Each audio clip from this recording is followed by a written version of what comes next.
Hi, today's listening practice is about a scar story that you've got maybe from an injury or something. I do lots of sports and I've had plenty of small injuries or small scars. I've got one on my eyelid from playing basketball.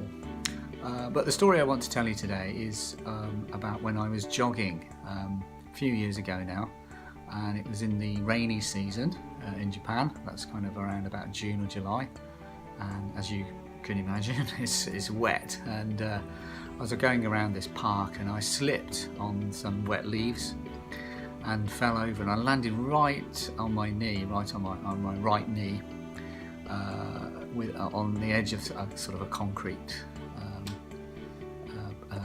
part of the path, and it was really painful, and when I got up there was a lot of blood everywhere, and I couldn't really walk properly, so I limped home, limped, and then I went to the local doctor, and he kind of cleaned my knee up, and I was expecting him to do some stitches, to put some stitches in, the little thread, something like that, but he didn't use any stitches, and instead he used a kind of medical glue to help close the wound, and it worked really well. And after about maybe a month or so, you could just see a small, very straight pink scar, which I still have, and but I was very grateful to that doctor for his use of medical glue.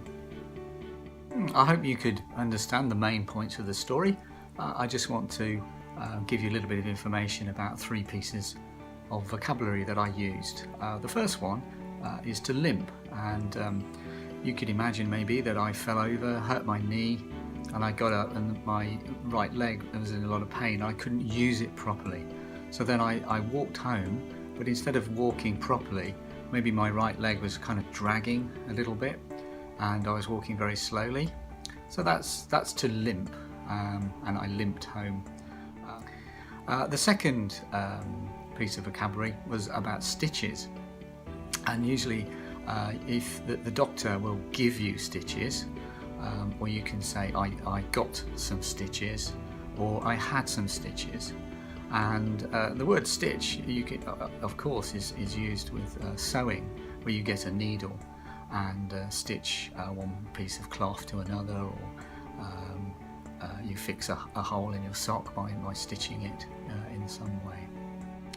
And the third bit of vocabulary is glue, and usually we use glue perhaps to glue one piece of paper to another, and often glue comes in as a kind of stick or in a tube, and you have to squeeze it out. You might know super glue, which is a very, very strong glue, and it's quite dangerous if you get it on your fingers.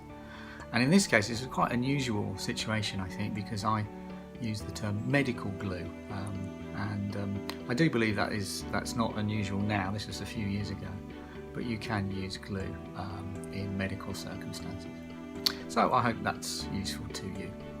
Thank you.